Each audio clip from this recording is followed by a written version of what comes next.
Hi, hello everyone. Today we are going to start with our new chapter, that is polynomial, and we will be seeing the introduction part in this chapter, in this lecture, and the things that we will be covering, like the questions that we will be seeing in the next lectures. From that part, we will be going to discuss in this lecture as well, so that you will be able to solve your question in upcoming lectures, right? So, without wasting our time, we are going to start with the very first thing, that is what. See, which will be the criteria? What will be the criteria to be a any equation or any expressions to be a polynomial? तो सबसे पहले आपने क्या देखते हैं, अगर मैं बोलूं कि 3x क्या ये पॉलिनोमियल है? हाँ, बिल्कुल पॉलिनोमियल है। अगर मैं बोलूं क्या 3x प्लस 1/2x क्या ये पॉलिनोमियल है? तो ये पॉलिनोमियल नहीं है। क्यों नहीं है वो हम देखेंगे। अगर मैं बोलूं 3x प्लस 2y 2√y क्या ये पॉलिनोमियल है? तो ये भी एक पॉलिनोमियल नहीं है। क्यों नहीं है? कि जहां जहां रूट के अंदर में अगर वेरिएबल अगर आता है तो वो पॉलिनोमियल नहीं कहलाता है। तो जैसे हम देखेंगे क्या कि ये पॉलिनोमियल हमारा है ही नहीं। उसी तरीके से इस वाले क्वेश्चन में अगर हम देखेंगे तो x जो है वो क्या है? वो डिनोमिनेटर में है। डिनोमिनेटर का मतलब ये है कि इसका पावर जो है वो क्या है? -1/2 है। अगर पावर अगर इसका माइनस में अगर आ रहा है तो ये भी क्या है? एक पॉलिनोमियल नहीं है। ठीक है, तो ये क्या है? एक पॉलिनोमियल नहीं है। चलो आगे देखते हैं। हमें देखना है कि पॉलिनोमियल के टाइप्स देखने हैं। जैसे क्या है? एक लीनियर पॉलिनोमियल है, लीनियर पॉलिनोमियल। दूसरा क्या है अपना? क्वाड्रेटिक पॉलिनोमियल है, क्वाड्रेटिक पॉलिनोमियल है। तीसरा क्या है? तो क्यूबिक पॉलिनोमियल है। चौथा क्या है? तो बाई क्वाड्रेटिक है, बाई क्वाड्रेटिक पॉलिनोमियल है। तो ये चार पॉलिनोमियल अपने को देखना है। अच्छा, लीनियर का मतलब ये है कि जिसका हाईएस्ट पावर क्या हो? 1। लीनियर पॉलिनोमियल वो पॉलिनोमियल होता है जिसका हाईएस्ट पावर क्या हो? 1 हो। जैसे अगर मैं लिखूं क्या 3x+2, ये क्या है? इसका हाईएस्ट पावर अगर देखोगे अगर आप वेरिएबल का तो क्या है? 1 है। अच्छा, क्वाड्रेटिक पॉलिनोमियल में क्या होगा? ये इस तरह से बनेगा ax² plus bx plus c। Highest power देखो इसका क्या है? 2 है। तो ये क्या है? क्वाड्रेटिक पॉलिनोमियल है। अच्छा, क्यूबिक पॉलिनोमियल की बात करें अगर हम तो ये ऐसा हो सकता है ax³ plus ax² plus bx plus c। अच्छा, ये बात ध्यान रहे कि ये हमारा a जो है ना वो जीरो नहीं होना चाहिए। अगर जीरो हो गया तो ये वाला टर्म हमारा पूरा क्या हो जाएगा? जीरो हो जाएगा। अगर ये जीरो हो गया तो फिर ये क्या बन जाएगा? लीनियर बन जाएगा। तो ये हमारा क्या है? क्वाड्रेटिक पॉलिनोमियल होने के लिए a must not be equal to zero. ठीक है। क्यूबिक पॉलिनोमियल में भी अगर हम देखें अगर a ही अगर हमारा जीरो अगर हो गया, यानी कॉफिशिएंट अगर हमारा जीरो हो गया, तो ये पावर हमारा 3 होगा नहीं। तो हाईएस्ट पावर और the degree of the polynomial should be what? 3। Then it will be a cubic polynomial. Clear है यहाँ तक? अच्छा, बाई क्वाड्रेटिक पॉलिनोमियल में क्या होना चाहिए? Highest power should be what? Highest power जो होना चाहिए वो क्या होना चाहिए हमारा? 4 होना चाहिए। तो ax², तो ये हमारा क्या हो जाएगा? बाई क्वाड्रेटिक पॉलिनोमियल हो जाएगा। यहां तक क्लियर है चीजें? आई होप कि यहां तक समझ में आया होगा। इसके अलावा जो हमें देखना होता है वो क्या देखना होता है? एक पॉलिनोमियल होता है हमारा क्या? मोनोमियल। मोनोमियल। दूसरा क्या होता है?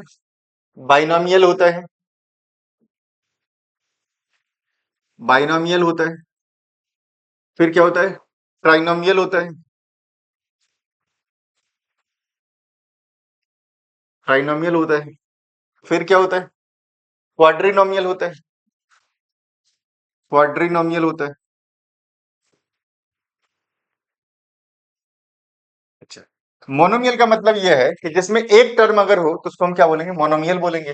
मान लो ये बोल दिया एक्स, ये क्या हो जाएगा? मोनोमियल हो जाएगा। अच्छा, इसमें अगर देखें, अगर मैं बोल दूं क्या x+3, तो क्या हो जाएगा? बाइनोमियल हो जाएगा। अगर मैं बोलूं क्या x ax² plus bx plus c, तो ये क्या हो जाएगा? ये ट्राइनोमियल हो जाएगा। क्वाड्रिनोमियल का मतलब क्या हो जाएगा? अगर मैं बोल दूं क्या x⁴ plus x³ plus 3x plus 4, ये क्या हो जाएगा? ये क्वाड्रिनोमियल हो जाएगा। तो यानी कि इसमें जिसमें 4 टर्म अगर हो तो उसको हम क्या बोलेंगे, क्वाड्रिनोमियल बोलेंगे। जिसमें 3 टर्म हो तो ट्राइनोमियल बोलेंगे। जिसमें 2 टर्म हो तो बाइनोमियल बोलेंगे। जिसमें 1 टर्म हो वो क्या हो गया, मोनोमियल हो गया। तो ये बेसिक था, ठीक है। इसके बाद जो हम लोग देखने वाले हैं वो क्या देखने वाले हैं, कि हम लोग देखने वाले हैं ग्राफ। ग्राफ का क्या सीन है वो देख लेते हैं एक बार।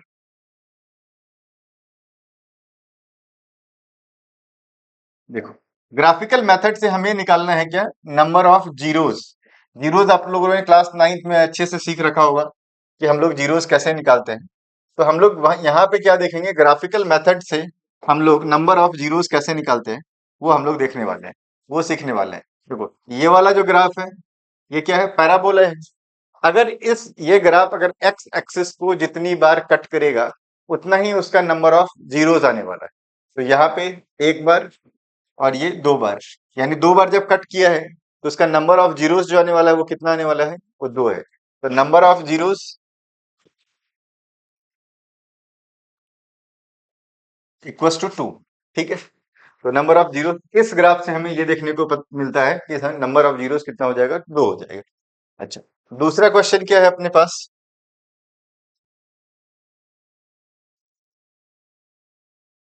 अगर ग्राफ ये है अपने पास,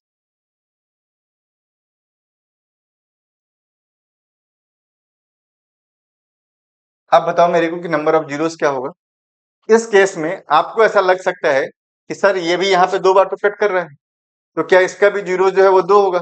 बिल्कुल भी नहीं होगा, क्योंकि ये जो है वाई एक्सिस को कट कर रहा है, ना कि एक्स एक्सिस को कट कर रहा है। इसलिए इसका जो नंबर ऑफ जीरोस होगा इस केस में वो क्या हो जाएगा, वो 0 हो जाएगा। Number of zeros will be equals to 0 in this case. तो ये ध्यान रहे आपको, ठीक है। आगे बढ़ते हैं हम। अब जो आपको सिखाने वाला हूं मैं, कि अगर आपके पास में मान लो कि एक क्वेश्चन है कि लेट सपोज करो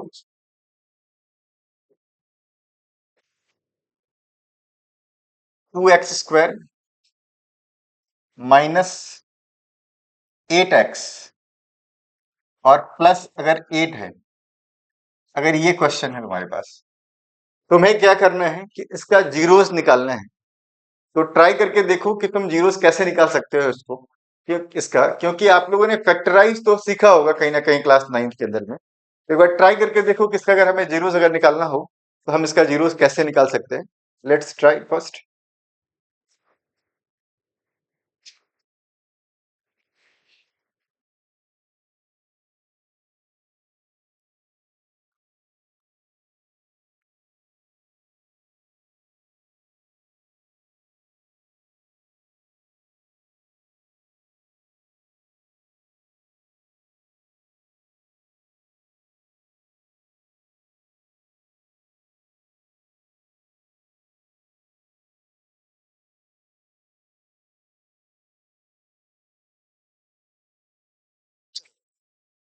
अगर ये हो गया है तो मुझे बता दो, नहीं हुआ है तो पहले ये करो, x² प्लस 7x प्लस 12। अच्छा, इस वाले क्वेश्चन के लिए हम क्या ट्राई कर सकते हैं, तो मिडिल टर्म स्प्लिट मेथड हम ट्राई कर सकते हैं। मिडिल टर्म से हम लोग करने की कोशिश करें अगर, तो ये क्या हो जाएगा, 8 2 16 हो जाएगा। अच्छा, मिडिल टर्म स्प्लिट हम करते कैसे हैं, कि कांस्टेंट टर्म का मल्टीप्लिकेशन करते हैं हम कोफिशिएंट ऑफ x² को मल्टीप्लाई कर करके, जो भी आता है वो अपने मन में रखते हैं। जो भी आता है उसको हम मन में रखते हैं, और उसके बाद इस मिडिल टर्म को ऐसे स्प्लिट करते हैं कि हमारा मल्टीप्लाई करने के बाद तो ये वाला डिजिट आ जाए जो हमने मल्टीप्लाई किया है, ऐड या सब्ट्रैक्ट करने के बाद में ये आ जाए।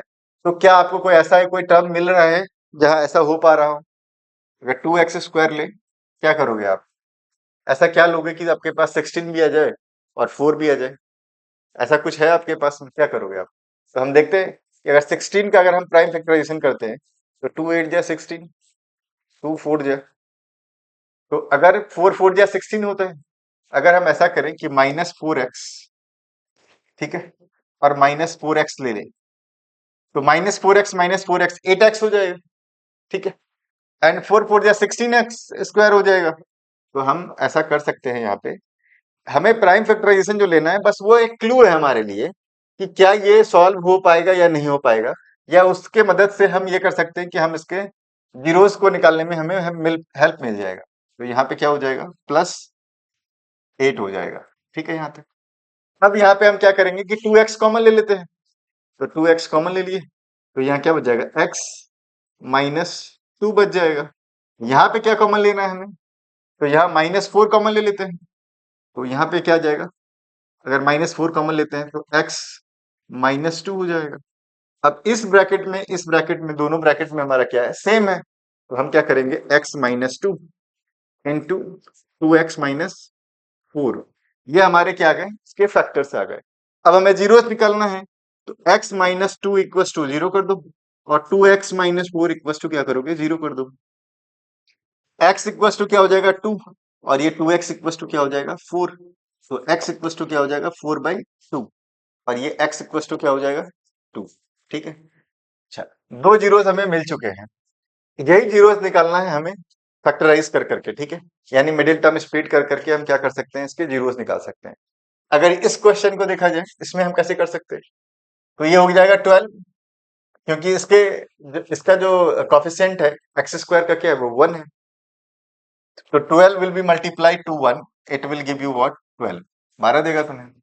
अब क्या करोगे, तुम मिडिल टर्म को ऐसे स्प्लिट करो कि तुम्हें 12 भी आ जाए और वो भी आ जाए, 7 भी आ जाए। तो हम ऐसा कर सकते हैं क्या, 4x + 3x, this will give you what, 7x, and 4 3 ज़ा 12, तो ये भी मिल जाएगा, 12x² भी मिल जाएगा। तो हम ऐसा ही करते हैं यहाँ पे, तो x² + 4x + 3x + 12, ऐसा कर लेते हैं। अच्छा, अब दोनों में देखो कि कॉमन क्या मिल रहा है तुम्हें। अगर x कॉमन ले लोगे तो x + 4 हो जाएगा, और यहाँ 3 कॉमन ले लोगे तो x + 4 हो जाएगा। ठीक है, यानी कि इन दोनों ब्रैकेट में अगेन हमारा क्या हो गया, सेम हो गया। तो x + 4 इक्वल टू क्या हो जाएगा, x + 4 इंटू x + 3, ये हो जाएगा। x + 4 इक्वल टू 0 कर लो, और x + 3 इक्वल टू 0 कर लो। तो x इक्वल टू क्या हो जाएगा, -4 हो जाएगा, और x इक्वल टू क्या हो जाएगा, -3 हो जाएगा। यानी दो जीरो जो हमें निकालने थे वो हमें निकल चुके हैं। इसको यहां से हम रब कर लेते हैं। अच्छा, अब इसमें आपसे पूछा क्या जाएगा कि इनके बीच का रिलेशनशिप निकाल के बताइए। हम इनके बीच का रिलेशनशिप बोला है, आपके बीच का रिलेशनशिप नहीं बोला है, वो वाला मत सोचना कहीं, ये बॉयफ्रेंड गर्लफ्रेंड वाला। ठीक है, तो ये अलग रिलेशनशिप है भाई, तुम लोग अलग ही सोचते हो अपने मन में कि सर वो वाला रिलेशन, तो वो वाला कोई रिलेशन यहाँ नहीं चलने वाला आपका। ठीक है, चलो देखो, इनके बीच का रिलेशन का मतलब यह है कि सम ऑफ जीरोस, ये क्या होगा, अल्फा प्लस बीटा होता है।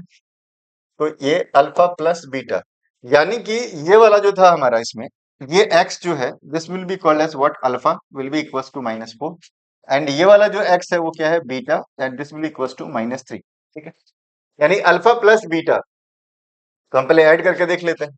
-4 प्लस -3, ये क्या हो जाएगा, -4 -3, this will be equals to -7। तो ये क्या हो गया हमारे पास, -7 हो गया। अल्फा प्लस बीटा क्या हो गया, -7 हो गया। अच्छा, इसका एक फॉर्मूला अपने पास में क्या है, मैं इधर से रब करके बता रहा हूँ, इसका एक फॉर्मूला क्या है जो आपने को जानना है।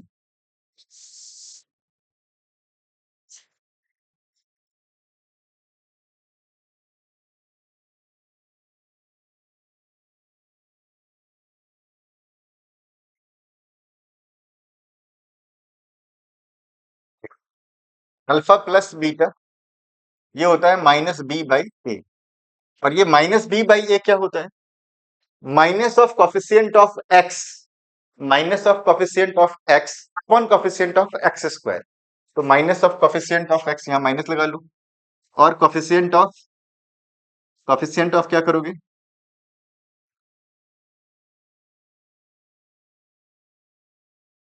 कॉफिशिएंट ऑफ x अपॉन क्या करोगे, कॉफिशिएंट ऑफ x², कॉफिशिएंट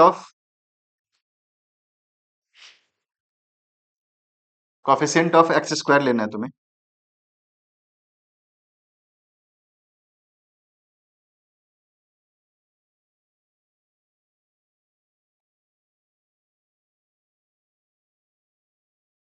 ये हो जाएगा कॉफिशिएंट ऑफ x²। ठीक है, तो कॉफिशिएंट ऑफ x², अब इससे तुम देखो कि minus of coefficient of x, x क्या है तुम्हारा, ये 7 है। एक्स क्या है, कॉफिशिएंट ऑफ एक्स क्या है, 7 है। तो यहाँ क्या लगोगे, -7। कॉफिशिएंट ऑफ एक्स स्क्वायर क्या है, यहाँ कुछ नहीं है तो 1 है, तो ये क्या हो जाएगा, 1 हो जाएगा। अच्छा, इधर भी हमने जब किया था तो -7/1 आया था, कुछ नहीं है तो क्या है, 1 है। यहाँ भी क्या है अपना, -7/1 आया। नाउ अब देखेंगे क्या हम, दूसरा रिलेशन क्या होता है, product of zeros. Product of zeros क्या होता है अपना, product of zeros, product of zeros देखो क्या होता है, अल्फा इंटू बीटा। और अल्फा क्या है तुम्हारे पास, -4 है, तो -4 into -3, this will give you what, minus into minus plus, तो +12 हो जाएगा। अच्छा, फॉर्मूला क्या कहता है, एक बार फॉर्मूला देख लेते हैं हम। फॉर्मूला कहता है alpha into beta equals to constant term upon coefficient of x square, constant term upon coefficient of x square. Constant term क्या है, 12 है। कोफिशिएंट ऑफ एक्स स्क्वायर क्या है, 1 है। तो वहां भी अपना क्या आया था, 12/1 आया था, और यहाँ भी क्या है अपना, 12/1 आया। तो ये था अपना क्या, एक इंट्रोडक्शन वीडियो था, जिससे कि आपको ये समझ में आया कि आखिर मिडिल टर्म स्प्लिट करने से हमें कैसे निकल आएगा जीरो हमारा। इन बातों पे हम लोगों ने चर्चा करी है, ठीक है। अच्छा, एक इंट्रोडक्शन वीडियोस में एक चीज और जो मुझे इंक्लूड करना है, वो क्या करना है, अगर आपको सम ऑफ जीरोस दिया जाए और प्रोडक्ट ऑफ जीरोस दिया जाए, तो तुम्हें बताना ये कि तुम पॉलिनोमियल तुम्हारा क्या होगा।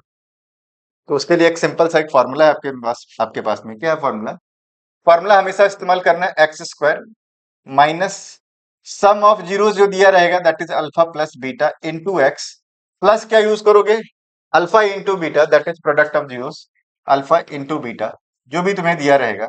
इससे तुम्हारा क्या निकल करके आ जाएगा, इससे तुम्हारा पॉलिनोमियल फॉर्म होकर के आ जाएगा आपके सामने में। तो ये आपका एक इंपॉर्टेंट फॉर्मूला है, इस पे स्टार लगा लो, क्योंकि इसके बेस पे कई सारे क्वेश्चंस एग्जाम में भी आएंगे और तुम्हारे एनसीईआरटी में भी मिल जाएंगे, ठीक है। तो अगले वीडियो में हम लोग मिलेंगे लेक्चर नंबर 2 में, जिसमें कि हम एनसीईआरटी के स्टेप बाय स्टेप सॉल्यूशंस के साथ में आएंगे, ठीक है। चलिए, तब तक के लिए जय हिंद, जय भारत।